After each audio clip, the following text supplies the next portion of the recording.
Joo. Ai nyt, aloitaks mä? Okei. Joo, okei. Toi nauru on vähän vaikee, tiiäks? Mä oon aika vaikee tommosissa. Joo. En mä oikein tehdä.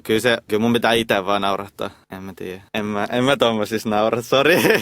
Mä oon tosi vaikee vitseissä. Okei, me yritetään tehdä vaan monta kertaa ja sit koitetaan. Kyllä mä tässä jaksan kokeilla. Joo, siis ihan miten vaan teille. Niinku alemmas vai? Joo, okei. Eiks mä saa olla iloinen? Pitääks mulla olla semmoinen rauhallinen? Okei. Joo. Haloo.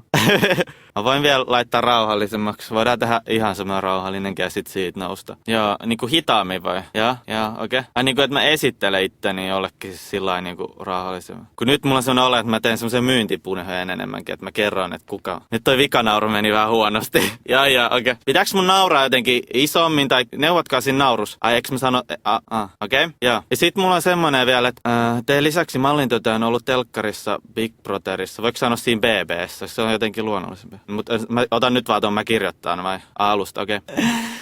No, mä kirjoittelen myös Energille. Toi meni ihan blä. Otaks mun toi vikan uudelleen?